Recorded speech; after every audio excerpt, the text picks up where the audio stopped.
Well, hi, thank you so much for joining me today. And I really thank RSA Conference for giving me an opportunity to present. For those of you that attended RSA Conference 2020, this presentation was really built out of the human element talk that I gave regarding deception and detox among security leaders. I know that many of us, especially myself, are really burned out on virtual presentations, which is kind of ironic because that's really what I'm going to be chatting about today. And so I would encourage each of us to just really pause for a few moments and challenge ourselves to answer kind of some of the questions that I'll be posing to you. Now, just like you create a security roadmap for your company, you might create an incident response plan for the team you're on or a business continuity plan. I always like to have a roadmap of the presentation to let you know where we're going. Chat a little bit about the background of politics and a crisis and what it is, and then really move into the meat, talking about resilience, and then giving us all some next steps, kind of an action plan to move forward. So I want to start by just getting this out of the way. 2020 was certainly a very political year with social unrest and massive economic impacts, some of which, of course, are still going on. And my goal is not to talk about this at all. My presentation style is really just to ask questions and to encourage us. But what I will say is that I'm not shy to talk about and discuss politics, but I prefer to do it in a one-on-one format, kind of in person. I really tend to keep my political beliefs and views to myself because I don't think they should impact my job or my team. And so, in order to keep this non political, I really want to focus on the core topic of crisis management and resilience during any time, not just kind of what's been going on in our world the past year. Now, don't get me wrong, we can't bury our head in the sand and ignore politics. We certainly always will have state and national politics and, of course, office place politics. And we have to acknowledge that and we have to know how to manage and balance it. And so I believe good leaders understand what this balance is. And I would hope that if you would ask any of my team members kind of where I stand on issues outside of the office, they probably wouldn't know. But if you ask them about issues that are impacting our team inside the company, they would tell you that I'm definitely quick to stand up and discuss those. Okay, so now that we've got that out of the way, let's begin. So first, I'm not one to typically do like themed presentations, but I just thought with everything that's been going on, we can all just look at Dr. Seuss, and we're all familiar with Dr. Seuss, and that will help. That will help us along in some of our encouragement. And so I do sincerely hope that you and your teams are really doing well. I hope your family is safe and that you're making the best out of our current situation. I hope you're spending more quality time with family, that you're investing in some hobbies that you didn't have time to in the past, and that you're looking forward to new opportunities and innovations that can come from a crisis.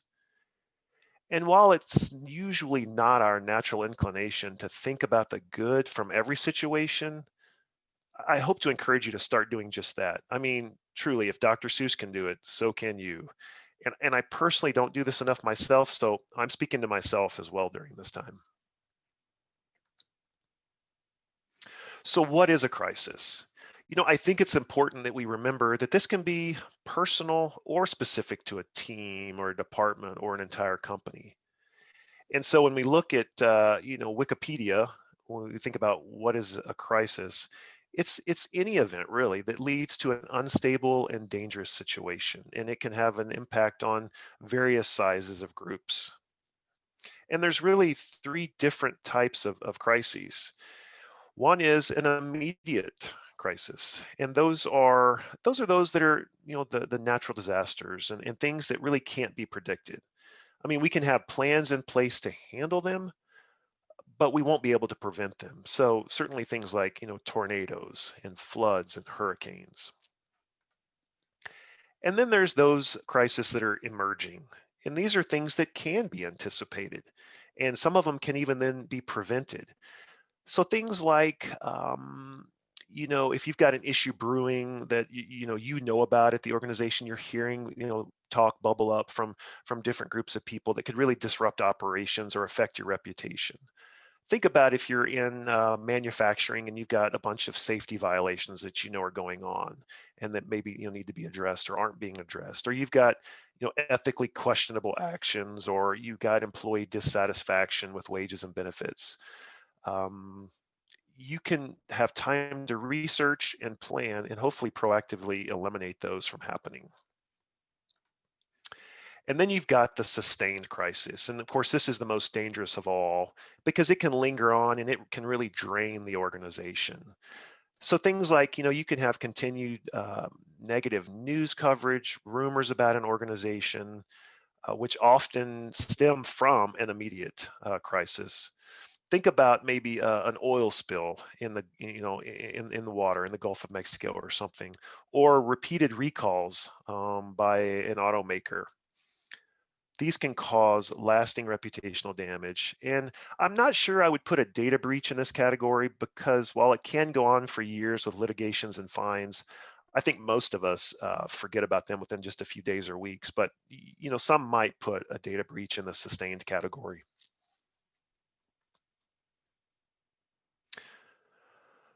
So how can we prepare and respond to a crisis? I mean, we can create a plan for resilience, or we can get upset and be resentful. And so that's really what we're gonna chat about now.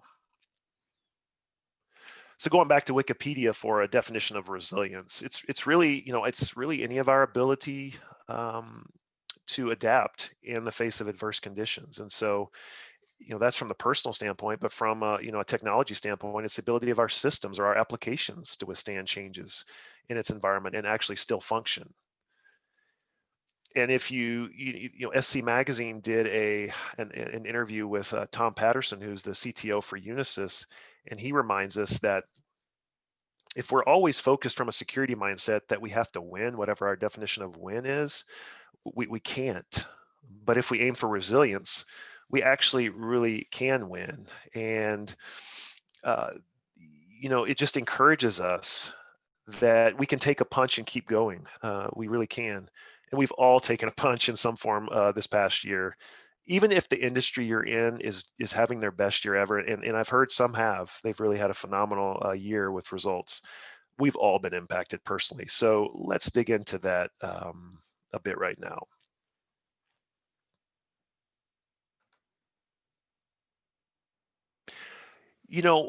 One of the things I appreciate the most when I attend conferences is attending sessions that may not necessarily present anything earth-shattering, but present something that is so basic that I may not have thought of it in the current context or the place of life that I'm really in.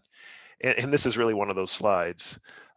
I think we all know that social isolation and loneliness are linked to poor mental and physical health, but we can just look at some of these stats. And I know, statistics, right? You can find kind of statistics that back up any viewpoint you have. And so I try to look for, kind of independent studies or family studies or different things. And this is from, I think, the Kaiser Family Foundation, talking about if you look at numbers from last year, and that 47% of the individuals that were a part of the study reported some negative mental health effects. And it really is linked to that social isolation. And it differs based on our age groups.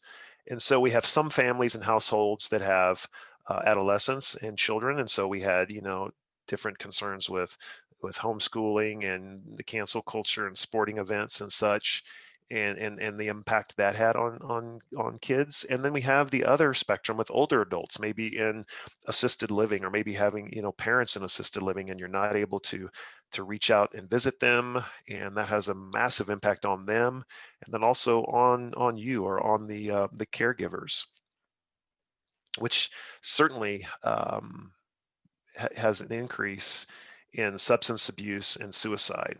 And so that's certainly something that has increased in the last year. If you look at statistics and studies that were done before March of 2020, it shows that 1 in 5 adults reported some sort of mental illness, which was already up from 17 million in 2018. And having the about 6 or so per 100,000 deaths from drug overdose, and about 48,000 suicides in 2018. If you contrast that with after COVID started, the rates just really, it was 1 in 3 adults reported symptoms of anxiety and depression, compared to 1 in 10 the year prior. So certainly the cancel culture, virtual fatigue, online school, homeschooling caused a lot of that. Just from a personal sharing aspect, I only know of one person, I guess, in my entire circle of family and friends, online or in person, that had COVID. And unfortunately, I know 2 people who attempted suicide, and one was successful, and the other was thankfully saved by her parents. The one who's no longer with us was fully employed, did not lose his job, was in a higher level position in a company. So from the outside, no one suspected anything. But again, we are just made to be together. Isolation is not healthy for anyone. So have you checked in on your team? I mean, virtual is great, but have you asked if they would be comfortable maybe going in person and having a cup of coffee? I mean, you could literally save their life and not even know it. In fact, I was very thankful for one of the third parties that we do business with last year actually hosted, they have their user group meetings, and they continue to host them in person. They took precautions, they had social distancing, they served all the meals outside. And this was back in September, and I think around 200 people showed up. And I was certain to let their CEO know after the event that, I said, I don't want to be extreme, but I said, you likely saved, I bet, at least one person's life by having this conference. And in addition, many of the hotel staff thanked us over and over because they hadn't been paid in many months. And so I just encourage companies to continue to really do this, to ask their employees. And of course, you're never going to make everyone happy, but to really ask and survey your employees and or your customers for their opinions, and if they would feel comfortable, meeting again in person, making those decisions. It's hard. It's certainly not easy. We did that with our local ISSA chapter in Middle Tennessee, and the unanimous vote was yes, as long as we could, meet outdoors. Well, obviously that's a little challenging for us right now with the cool weather, but it's a start. And so I just encourage you to ask those questions. So how can we lead through a crisis? And again, these are leadership tips that will work no matter what situation you're in. So you don't have to be in a crisis for these to work. The first one is self-care, and I'm not a big self-care person. I'm not one to go down and buy the self-care books or anything like that. But as I've done more and more research and just lived out more of life and been working in security now for over 15 years, I think this is very important. And that's just the basics of getting sleep, getting enough sleep every night. So 7 to 8 hours of sleep. It's really important. Putting down, having some time away from the screen, exercising regularly, whatever that looks like for you, and really spending time with your friends and family. Um, the exercise, there's so many free exercise programs, YouTube, 10 minutes a day, 20 minutes a day. Sure, you can buy an electronic bike or something and have some accountability. Sure, you can still find a gym to join, maybe with some limitations. But there's so many ways that you can exercise in your home, resistance bands, all kind of different things, and really help sleep better and just be more productive. It really helps you think better as well. Second is really relying on your team. In challenging times, people really will step up if we let them. But if we try to solve the world's problems on our own, well, our team can really only stand back and watch. And so it's up to us as leaders to bring our teams into the discussions and the planning and the strategizing that we do. And I think you'll really see how quickly your valuable team members will step up and show you what they're capable of. I've had the privilege to lead many teams in my career, and I do remember a few team members who didn't appear to be very strong when I joined the team. I mean, they were checking the boxes each day, but they weren't really going above and beyond with all the tasks that I would think they should in their role. But And so after a few months, I did mentoring, I did coaching, and I realized that for one of them, it was because they had been beaten down by prior leaders who would micromanage and get on them if they did anything outside the box. If they did anything that they weren't supposed to or assigned to, they kind of got in trouble. And so I agree this can kind of go both ways in terms of responsibility and accountability. But I'll say that once I made sure these team members really understood that I welcomed their creativity, they really quickly became invaluable. And in fact, a couple of them received promotions. The next leadership tip would be planning and preparation. I think, again, it's one of those things that's we all know, but we've had a number of cases this year where a partner, maybe a third party, reached out and thought one of our systems was hacked. But due to our planning and run books and different things, we were able to quickly prove them wrong. But without these in place, it can be a distraction. It can take hours to find a simple piece of evidence or a single log or something you're looking for. Um, and I think we all know, especially when it comes to like shopping, but some of the worst decisions we can make, both business and personal, are made when emotions direct the outcome, right? So if we've done planning and preparation ahead of a crisis, that's one of the most important things we can do as a leader. And some of the best ways to do this are just brainstorming actionable strategies with our leadership team, walking through a number of what if scenarios that can kind of be rapidly executed at a moment's notice. It really helps our team. It helps us to make decisions based on facts rather than emotion, and it prevents us from really making knee-jerk reactions without sufficiently kind of understanding and considering the impact it could have on the entire organization. So here's a question I'm sure has been posed to you by your board or by your leadership team, by your boss. If ransomware were to hit your company today, what would be your very first task? What would you do besides, scream or yell? um, who would you call? How would you stop it? I mean, just some real basic questions, and they really are meant to just get us thinking, because it's going to happen. Ransomware is so prevalent, right? So if it hits your business today, what would you do? Just think about that if you don't have a plan or a runbook for it. The next item is communication. Communication is critical, but it can also really be our Achilles heel. We have to never assume that our teams and our clients just automatically know how to succeed. That just doesn't happen on its own. So we have to communicate information clearly and honestly so that others don't have to really kind of guess. And you know what happens when our team members or customers or something have to guess about what we're saying, that they can possibly fill that information with inaccurate information, and that's how rumors and different things start. And so we need to make sure that when people are feeling stress and anxiety, it's especially important to share information very clearly from the beginning.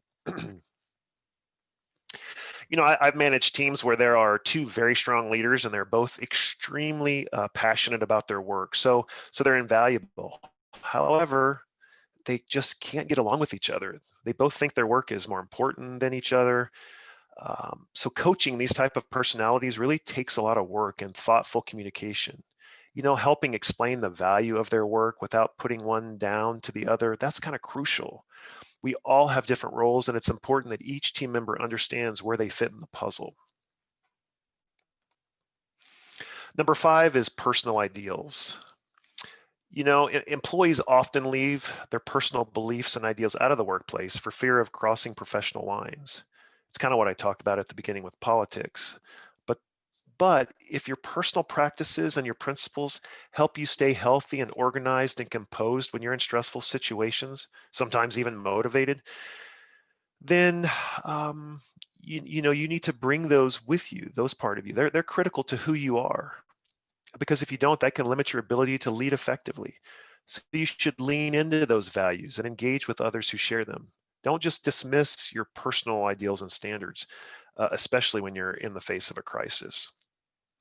So do you have a practice that you use when you get stressed, if it's at work or at home? Do you take a quick walk around your building? Do you go for coffee in the break room? Do you have certain breathing exercises that you do? Um, you know, if those help, then you should certainly use them, not just at home, but also in the workplace. 6 is getting to know others better. Even when things are going well, I speak for myself. I don't always take the time to get to know each other, to know my teammates well, to know my peers, because different personalities and work styles can clash, especially in stressful and uncertain situations. It's so vital and important to make these connections. The best leaders take responsibility for meeting people where they are, and they try to communicate with them in ways they understand. That means understanding different work styles, preferences, and attitudes. People will tell me I tend to get along with anyone. And when I start a new job, I frequently have team members who tell me, you're not going to be able to get along with so and so, and this person has this quirk and this and that. I remember one company where one of my peers would come over daily and he would sit down and just vent about security and how we just always cause problems with the business. But I didn't let him get the best of me. I just listened, and then I asked him how he suggested we change. And he and I were able to work together well, and he eventually became an ally. Not the easiest relationship, but it helped me in the end. Now, if only I could apply that to my kids when I'm at home. That's another struggle.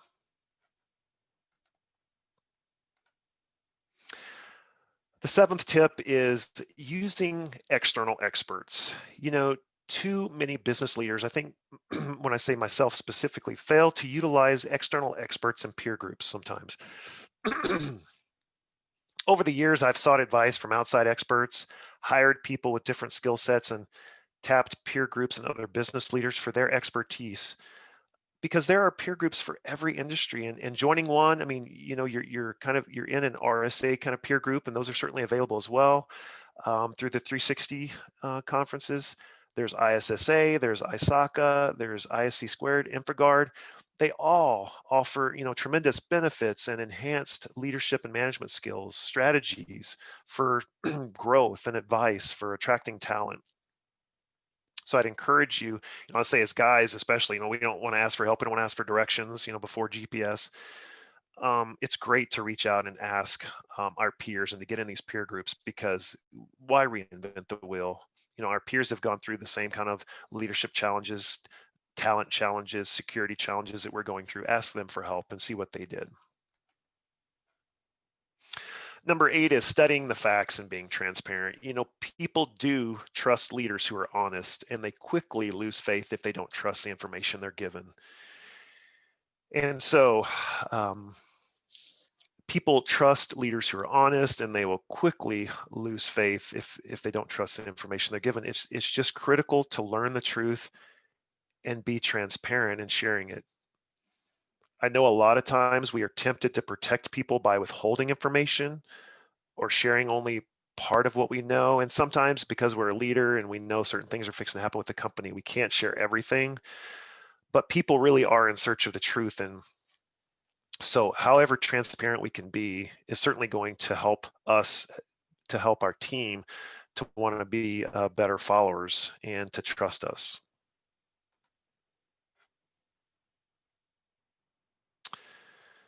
And the next item is really rewarding your team. As you navigate a crisis, maybe you say the pandemic, leaders and employees will need to make sacrifices and have made many sacrifices to ensure business continuity. Many of us have been working longer hours. Many have taken pay cuts. They're doing tasks that are kind of outside their everyday job to fill in for the folks that have had to be furloughed or laid off. So you and your teams have likely been asked to do more with less. And so it's important that we incentivize and reward those on our team, however we know that they best enjoy. So there's, certainly there's gift cards. There's, dog sitting if they want to be able to go out and take a trip. I've heard of some companies doing corporate Airbnb rentals where they're sending some of their employees off, for a long weekend, things that maybe they can't afford right now. And anything that can kind of help reward and recognize all the work that your team has done to keep your business operating in a crisis. And the last item is how do you stay positive, right? How do we always look forward? And what do you do? What do you do to keep focused? How do you motivate others if you're not motivated? So even if you don't want to be motivated when you wake up in the morning, or when you go in, or when you join that virtual meeting, don't be fake on your video calls and make others think you're fine. Let them know, hey, when you start the meeting, let them know if you've had a challenging day or a challenging evening, or your morning's already been very challenging, and they're going to respect you a lot more. And I think they're really going to respect you. You're not going to look weak by sharing that you're being real with your team.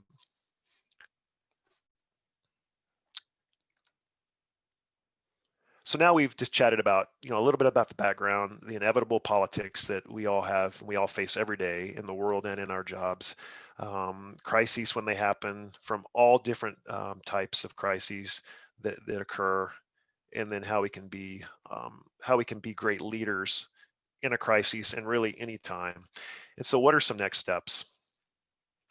Well, we talked about ransomware earlier. Ransomware, it really has evolved into a multi-billion-dollar industry, and I think a lot of victims, really quietly pay their attackers without ever us knowing, or the authorities or the press knowing, because they're embarrassed maybe. And so, if you do follow the money, the bitcoins, the cryptocurrency of where those ransoms are being paid, you will see that it goes to finance usually illegal narcotics, weapons, terrorism, human trafficking, and child exploitation. And so, by building these resilience plans, we can actually serve a greater purpose than just protecting our companies. It actually makes the world a safer place, because it curbs the funding of evil, right? So when organizations can say no to a ransom and blackmail demands, we really are all safer. And I'm sure that that most of you heard that the U.S. Department of Treasury, back in October of last year, issued an advisory that if you do pay a ransom, and it is tracked back to a terrorist organization, you will be fined. Your organization can be fined up to $20 million. And so that's just insult and injury of, you paying a ransom and then finding out that you're going to be fined because it did go to a terrorist organization. Cyber resiliency is really an investment. It really is. It's a form of insurance, and it really has to be balanced against the risk failure of the systems posed, um, that it contributes to. So, what does that resiliency look like? I get it that resilience is sometimes just viewed as a buzzword, replacing business continuity or disaster recovery, but it really means placing the appropriate people and processes and procedures in place to ensure that we've limited the need for enacting that business continuity or recovery plan. And so again, if you look at a recent SC Magazine article, it's talking about 79% of resilient organizations, they use collaboration to battle these cyber attacks. So are you still super siloed in your organization? Do you have the developers and the security team and the infrastructure team? Are you a member of threat sharing organizations, or are you collaborating? Because those organizations that place that premium on collaboration have a much better success rate when it comes to battling these attacks. Again, I think that's goes without saying, but again, it's important that we stress that. For those organizations that have those collaboration plans in place, they've been able to reduce their breaches by over 50%.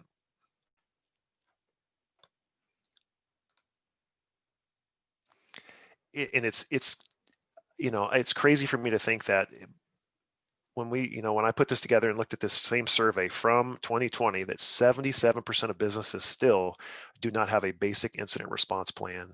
And so I'm going to give you a quick pointer at the end of how you can get one and get moving on that pretty quick. It's never too late to start. It really isn't. By creating a plan, conducting a quick business impact analysis. There's templates, free templates all over the internet for that, of just making a quick inventory of your systems. And I realize quick, if you're a multi-billion-dollar company, may not happen, but creating an inventory of your critical, at least, systems. and collaborating to understand who owns those systems and kind of the backups and the failures and the redundancy that may be in place for those, creating an incident response plan if you don't have one. And this is what I was referring to. If you go to incidentresponse.com, there are free playbooks for you there that you can download to start your plan. And so you can have a plan, it may not be very comprehensive, but by the end of the day, you could have an incident response plan ready to go for your organization that would start somewhere. Something that will be in every probably security presentation you've ever seen for 20 years and for 20 years into the future is patching, right? Please patch all your endpoints. Adopt a cloud infrastructure. Cloud isn't the answer to everything. I know a lot of security professionals maybe don't like the cloud, but if you're especially a small or medium-sized business, the cloud providers are going to have a lot more security than you can probably provide locally. Be a leader from the top, right? Follow these leadership tips, lead from the top, involve your teams in the planning. Follow the good cyber hygiene of, least privilege, security awareness, safe listing of applications, just really good basic cyber hygiene. I want to share a quick story here, talking about building a plan and not being too late to start. When I originally created this presentation, it was quite a few months ago, and since then we had a incident here in Nashville where our AT&T, the building that AT&T is in, was bombed, and I'm sure most of you saw that in the news. And so I didn't have a personal, business continuity plan built for myself and my family, and we used AT&T for both our home internet and our cell phone provider. And so for almost 72 hours, we had zero communication. And so it's interesting that I give, these presentations all the time. And so I did have in my little kit of hacking tools, I did have a burner phone that I had never used before that I activated. And so we were able to at least make phone calls, because thankfully it was on a different network. And I am also a licensed ham radio operator and have been for almost 30 years. And so I was able to get my ham radio out of the closet and power it on and talk to some folks in the area to determine what was going on and what was being done to fix it. So I would just encourage you to also have a personal resilience plan for yourself and your family should you lose communication. Yeah, it was interesting because we even going out to the stores, a lot of the local stores, if Target and Best Buy and other stores were closed for that same 72 hours because they also had no other internet outside of AT&T. So I don't know if they didn't have, diverse carriers, multiple carriers coming into their building, or what the situation was, but it was a very, it's something new that I'd never experienced before. So I just wanted to share that and encourage you to build a personal plan as well. So here are my next steps. First is, again, politics impact us every day, but be sure and don't confuse politics with morals and values and personality, because those need to shine in us, and they should come out in us every day and in the workplace, and they can help us, especially in times of stress and crises. So balance in those areas is really essential. I want to encourage you to find the good in every situation, whether that's, a crisis in your work, at your home, with your family. We really can find the good in every situation. It's just it's a mindset, and it's hard. It really is hard. But if we plan and practice for these things ahead of time, it makes it easier. And with our team, really, every team member really does play a part. It's not just cliche. We hired them for a reason. They have a unique skill set, certainly one that you and I probably don't have. And so we need to really help our team members to grow in their skills by letting them shine in these situations. Be resilient. We can't win them all, but we can be resilient. We have to be true leaders. Really in crises, that's when leaders really shine. And we need to be transparent and give factual communication and really try to be better together. And lastly, I ask for help. In all my presentations, I always list the 800 number there for the suicide prevention hotline. If you need help, if one of your team members needs help, you can also just text the word home there to 741-741, and somebody will reach out to you and call you, text you, give you hope and encouragement if you're, very having, anxious thoughts or anything like that. And obviously, there's thousands of members of RSA Conference and RSA 365. And so when I say let's have coffee, I'm certainly happy to meet with you on LinkedIn, to maybe have a virtual meeting if you're not in the area. There's icebreakers websites where we can go to, or if there's 20 or 30 of us, we can all get together and chat. But I just encourage you to reach out and ask for help. So I really appreciate you joining us today, and I hope that you got some valuable information out of the presentation.